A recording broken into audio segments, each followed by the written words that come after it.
Hi guys, welcome back to my channel. ನಾನು ನಿಮ್ಮ ಅಶ್ವಿನಿ ಶ್ರೀನಾಥ್. ಎಲ್ಲರೂ ಹೇಗಿದ್ದೀರಾ? ಐ ಹೋಪ್ ಎಲ್ಲರೂ ಚೆನ್ನಾಗಿದ್ದೀರಾ ಅಂತ ಹೇಳಿ ಅಂದ್ಕೊಳ್ತೀನಿ. ಇವತ್ತು ನನ್ನ ಮಗನ ಸ್ಕೂಲಲ್ಲಿ ಪೇರೆಂಟ್ಸ್ಗೆಲ್ಲ ಸ್ಪೋರ್ಟ್ಸ್ ಡೇನ ಇಟ್ಟಿದ್ದಾರೆ. ಸೊ ಅಲ್ಲಿಗೆ ಹೊರಟಿದ್ದೀನಿ. ಆ್ಯಸ್ ಎ ಪೇರೆಂಟ್ ಇದು ಫಸ್ಟು ಸ್ಪೋರ್ಟ್ಸ್ ಡೇ ನಾನು ಅಟೆಂಡ್ ಮಾಡ್ತಾ ಇರೋದು. ಸೊ ನಂಗೆ ತುಂಬ ಖುಷಿ ಇದೆ, ಜೊತೆಗೆ ಎಕ್ಸೈಟ್ಮೆಂಟ್ ಕೂಡ ಇದೆ. ನನ್ನ ಅಕ್ಕಪಕ್ಕದ ಮನೆಯಲ್ಲಿ ಇಬ್ಬರು ಪೇರೆಂಟ್ ಇದ್ದಾರೆ, ಅದೇ ಸ್ಕೂಲ್ಗೆ ಕಳಿಸ್ತಾರೆ. ಸೊ ಅವ್ರಿಗೆ ಇದು 2ನೇ ಸ್ಪೋರ್ಟ್ಸ್ ಡೇ. ಹೋದ ವರ್ಷ ಕೂಡ ಅವ್ರು ಅಟೆಂಡ್ ಮಾಡಿದರು. ನಾನು ಈ ವರ್ಷ ಫಸ್ಟು ನನ್ನ ಮಗನ ಸ್ಕೂಲಿಗೆ ಸೇರಿಸಿರೋದ್ರಿಂದ ನನಗೆ ಇದು ಫಸ್ಟ್ ಇಯರು. ನೆನ್ನೆ ಎಲ್ಲ ನಾವು ಮಾತಾಡ್ಕೊಂಡಾಗ ಹೋಗೋದು ಬೇಡ ಅಂತ ಮಾತಾಡ್ಕೊಂಡಿದ್ವಿ. ಕಾರಣ ಈಗ ಅಡಿಕೆ ಕೊಳ್ ಟೈಮಲ್ಲ, ಸ್ವಲ್ಪ ಕೆಲಸ ಇರುತ್ತೆ. ಸೊ ಹಂಗಾಗಿ ಹೋಗೋದು ಬೇಡ ಅಂತ ಹೇಳಿ ಮಾತಾಡ್ಕೊಂಡಿದ್ವಿ. ಬೆಳಗ್ಗೆ ಎದ್ಮೇಲೆ ಎಲ್ಲ ಮಕ್ಕಳು ಕೂಡ ಹಠ ಮಾಡೋಕ್ಕೆ ಸ್ಟಾರ್ಟ್ ಮಾಡಿದ್ರು. ಎಲ್ಲರ ಪೇರೆಂಟ್ಸು ಬರ್ತಾರೆ, ನೀವು ಬರಲ್ವಾ, ಬನ್ನಿ ಬನ್ನಿ ಅಂಥೇಳಿ. ನನ್ನ ಪಕ್ಕದ ಮನೆ ಹುಡುಗಿ ಅಂತೂ ಅಳೋಕ್ಕೆ ಸ್ಟಾರ್ಟ್ ಮಾಡ್ಕೊಂಡಿದ್ಲು. ಸೊ ಹಾಗಾಗಿ ಎಲ್ಲ 3 ಜನ ಮಾತಾಡಿಕೊಂಡು ಸ್ವಲ್ಪ ಹೊತ್ತು ಹೋಗಿ ಬರೋಣ ಅಂಥೇಳಿ ಹೊರಟಿದ್ದೀವಿ. ಸೊ ನಮಗೆ ಗೇಮ್ ಅನ್ನೋದಕ್ಕಿಂತ ಹೆಚ್ಚಾಗಿ ಮಕ್ಕಳಿಗೆ ಬೇಜಾರಾಗುತ್ತೆ ಅನ್ನೋದಕ್ಕೋಸ್ಕರ ಹೊರಟಿದ್ದೀವಿ. ಇದೊಂದು ಒಳ್ಳೆ ಚಾನ್ಸು ಪೇರೆಂಟ್ಸ್ಗೆ. ಎಲ್ಲ ಪೇರೆಂಟ್ಸು ಸ್ಕೂಲ್ ಟೈಮಲ್ಲಿ, ಕಾಲೇಜ್ ಟೈಮಲ್ಲಿ ಸ್ಪೋರ್ಟ್ಸ್ನ ಆಟ ಆಡೇ ಇರ್ತಾರೆ. ಸೊ ಅವರಿಗೆ ಮದುವೆ ಆದಮೇಲೆ, ಅದರಲ್ಲೂ ಎಕ್ಸ್ಪೆಷಲಿ ಲೇಡೀಸ್ಗೆ ಮದುವೆ ಆದಮೇಲೆ ಈ ಥರ ಆಟ ಆಡುವಂಥ ಚಾನ್ಸ್ ಎಲ್ಲ ಸಿಗಲ್ಲ. ಬಟ್ ಇದು ಮಕ್ಕಳ ಕಡೆಯಿಂದ ಬಂದಿದೆ ಈಗ ನಮಗೆ ಈ ಚಾನ್ಸು. ಆಟ ಆಡಬೇಕು, ಎಂಜಾಯ್ ಮಾಡಬೇಕು ಅಂತ ಅಂದ್ಕೊಂಡಿದ್ದೀವಿ. ಸೊ ಅಲ್ಲಿ ಹೋಗಿ ನಮಗೆ ಕಂಫರ್ಟೇಬಲ್ ಅಂತ ಅನಿಸಿದ್ರೆ ಕೆಲವೊಂದು ಆಟಗಳನ್ನ ಆಡಬೇಕಂತ ಅಂದ್ಕೊಂಡಿದ್ದೀವಿ. ಯಾವುದೆಲ್ಲ ಆಟ ಆಡಿಸ್ತಾರೆ ಅಂಥೇಳಿ ನಮಗೆ ಮೆಸೇಜ್ ಮಾಡಿದ್ದಾರೆ, ಇಷ್ಟೆಲ್ಲ ಆಟ ಆಡಿಸ್ತೀವಿ ಅಂಥೇಳಿ. ಸೊ ಅದರಲ್ಲಿ ಯಾವುದಾದ್ರೂ ಇಷ್ಟ ಆದರೆ ಆಡಬೇಕು ಅಂತ ಅಂದ್ಕೊಂಡಿದ್ದೀವಿ. ಆಟ ಆಡಬೇಕು ಅನ್ನೋದಕ್ಕಿಂತ ಹೆಚ್ಚಾಗಿ ಮಕ್ಕಳ ಜೊತೆ ಎಂಜಾಯ್ ಮಾಡಬೇಕು, ನಮ್ಮ ಮಕ್ಕಳಿಗೆ ಖುಷಿಯಾಗಬೇಕು ಅನ್ನೋ ಉದ್ದೇಶದಿಂದ ಹೊರಟಿದ್ದೀವಿ. ಸೊ ನೋಡೋಣ ಏನೆಲ್ಲ ಆಗುತ್ತೆ. ಇವತ್ತಿನ ದಿನ ಹೇಗೆ ಟೈಮ್ ಸ್ಪೆಂಡ್ ಮಾಡ್ತೀವಿ ಅಂತ ಹೇಳಿ ನಿಮ್ಮ ಜೊತೆ ಶೇರ್ ಮಾಡ್ಕೊಳ್ತೀನಿ. ಸೊ ಅಲ್ಲೇನೇನೆಲ್ಲ ಮಾಡ್ತೀವಿ ಅಂತ ನಿಮಗೂ ಕೂಡ ತೋರಿಸ್ತೀನಿ, ನನ್ನ ಜೊತೆ ಬನ್ನಿ. ನಾವೆಲ್ಲ ಸೇರಿಕೊಂಡು ಆಟೋ ಮಾಡಿಕೊಂಡು ಸ್ಕೂಲ್ಗೆ ಹೋದ್ವಿ. ಹೋಗೋಷ್ಟೊತ್ತಿಗೆ ಒಂದು 11:30 ಆಗಿತ್ತು. ನಾವು ಹೋಗೋದ್ರೊಳಗಡೆ ವೇದಿಕೆ ಕಾರ್ಯಕ್ರಮ ಎಲ್ಲ ಮುಗಿದು ಆಟ ಕೂಡ ಸ್ಟಾರ್ಟ್ ಮಾಡಿದರು. ಹಾಗಾಗಿ ಡೈರೆಕ್ಟ್ ಫೀಲ್ಡಿಗೆ ಹೋದ್ವಿ. ಇದು ಲೇಡೀಸ್ದು 100 ಮೀಟ್ರ್ ಓಟ.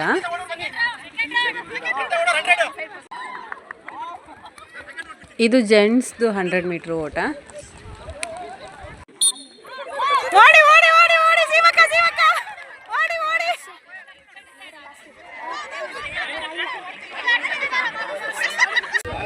ಇಲ್ಲಿ ಗ್ರೂಪ್ ಆಟಗಳಿಗೆ ಟೀಮ್ ಮಾಡ್ತಾ ಇದ್ರು. ಹಾಗಾಗಿ ನಮ್ಮನ್ನೆಲ್ಲ ಲೈನಲ್ಲಿ ನಿಲ್ಲಿಸ್ಬಿಟ್ಟು ಟೀಮ್ನ ಮಾಡಿದ್ರು. ಆಯ್ತಾ, 2 ಟೀಮ್ ಆಡ್ಕೊಂಡು ಗೆದ್ದವರು ಸೆಮಿಫೈನಲ್ ಆಡಬೇಕು. ಈ ಕಡೆ ಮೇಲ್ಗಡೆಯಿಂದನೂ ಅಷ್ಟೇ, ಗೆದ್ದವರು semifinal, final. Okay, first second 2 prize ಇರುತ್ತೆ, ಬೆಸ್ಟ್ 3 ಇರುತ್ತೆ. ಫಸ್ಟಿಗೆ ನಮ್ಮ ಟೀಮ್ ಇತ್ತು ಹಗ್ಗ ಜಗಾಟ. ಸೊ ಫಸ್ಟಲ್ಲಿ ನಾವು ಗೆದ್ದು ಸೆಮಿಫೈನಲ್ಗೆ ಆಯ್ಕೆ ಆದ್ವಿ. ಪುರುಷರ ಹಗ್ಗ ಜಗ್ಗಾಟ. ಹೇಳಿರಿ ಹೇಳಿರಿ ಹೇಳಿರಿ ಹೇಳಿರಿ.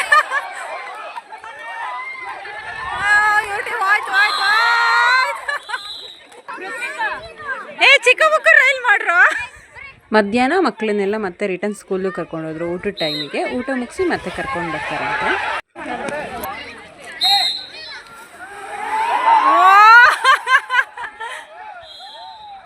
ಇದು ಲೇಡೀಸ್ ಹಗ್ಗ ಜಗಾಟ, 2ನೇ ಟೀಮ್. ಇದು ಫಸ್ಟ್ ಟೀಮ್ ನಮ್ಮದು, ಅದರಲ್ಲಿ ನಮ್ಮದು ಬಂದಿದೆ, ನೋಡಬೇಕು. ಇದು 2ನೇ ಟೀಮು. ಓ, ಇವರು ಹೋದ್ರು ಹೋದ್ರು ಹೋದ್ರು ಹೋದ್ರು ಹೋದ್ರು.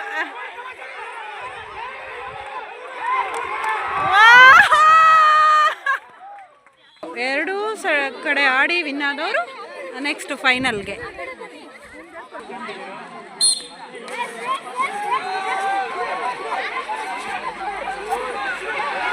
ಹೇಳಿರಿ ಹೇಳಿರಿ.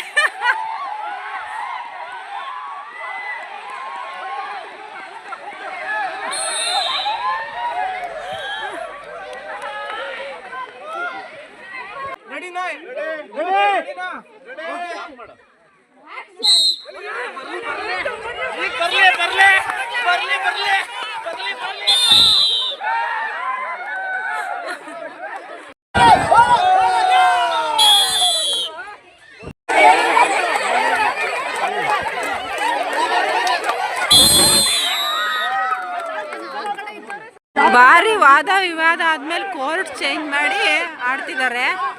ಫೈನಲ್ ಮ್ಯಾಚ್ ಇದು ಜೆಂಟ್ಸ್ದು.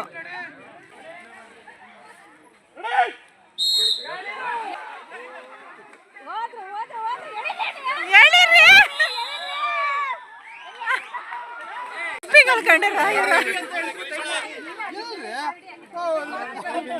ನನ್ನ ಹತ್ರ ಇಲ್ಲ. ಟೊಪ್ಪಿಗಾಗಿ ಹುಡುಕಾಟ. ಈ ಪೇರೆಂಟ್ಸ್ ಮೀಟಿಂಗ್ ಅಲ್ಲಿ ಟೊಪ್ಪಿ ಕಳ್ರು ಇದ್ದಾರೆ. ಬರ್ಲಿ ಬರ್ಲಿ ಬರ್ಲಿ ಬರ್ಲಿ ಬರ್ಲಿ ಬರ್ಲಿ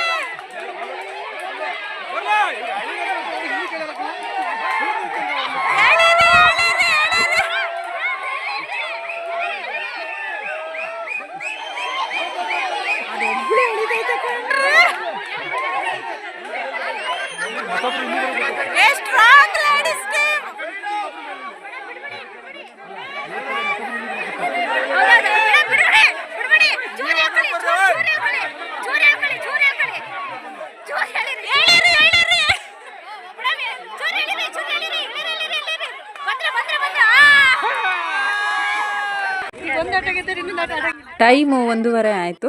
ಅಲ್ಲೇ ಊಟ ಕೊಟ್ಟರು. ಪಲಾವು, ಮೊಸರು ಬಜ್ಜಿ ಮತ್ತು ಮೆಣಸಿನ್ಕಾಯಿ ಬೋಂಡ ಕೊಟ್ಟಿದ್ರು. ನಮ್ಮದು ಊಟ ಆಗೋಷ್ಟೊತ್ತಿಗೆ ಸ್ಕೂಲ್ ಮಕ್ಕಳು ಕೂಡ ಊಟ ಮುಗಿಸಿ ಬಂದರು. ಮತ್ತೆ ಆಟ ಆಡಿದ್ವಿ.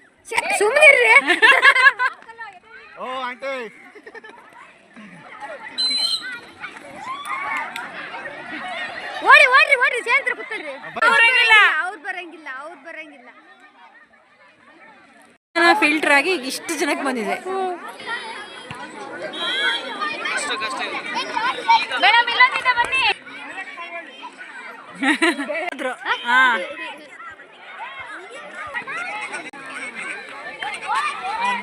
ನೀರು ಎಷ್ಟು ಬೇಕು ಅಂತ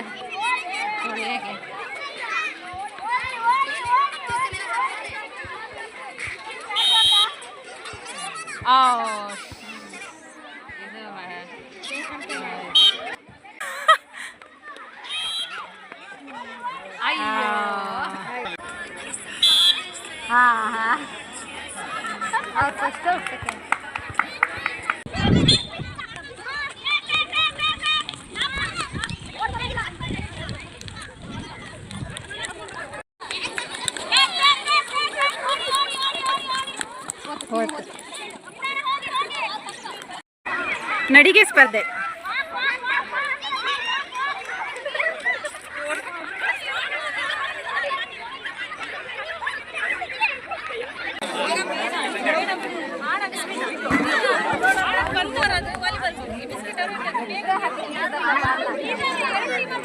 ಅಲ್ಲೇ ಗೈಸ್ ಇಷ್ಟು ಆಟ ಆಡಿ ಮನೆಗೆ ಬಂದ್ವಿ. ಸೊ ಸುಮಾರು ಆಟನ ಆಡಿದ್ವಿ. ಅದ್ರ ಪ್ರೈಸ್ ಮಾತ್ರ ಯಾವುದೂ ಬಂದಿಲ್ಲ ನನಗೆ, ಬಟ್ ಎಂಜಾಯ್ ಮಾಡಿದ್ವಿ. ಸೊ ಇವತ್ತಿನ ವಿಡಿಯೋ ಇಷ್ಟ ಆಗಿದ್ರೆ ಲೈಕ್ ಮಾಡಿ, ಕಮೆಂಟ್ ಮಾಡಿ, ಶೇರ್ ಮಾಡಿ. ಹಾಗೆ ಯಾರೆಲ್ಲ ನನ್ನ ಚಾನಲ್ನ ಸಬ್ಸ್ಕ್ರೈಬ್ ಮಾಡದೆ ನೋಡ್ತಾ ಇದ್ರು ದಯವಿಟ್ಟು ಸಬ್ಸ್ಕ್ರೈಬ್ ಮಾಡಿ. Thank you so much.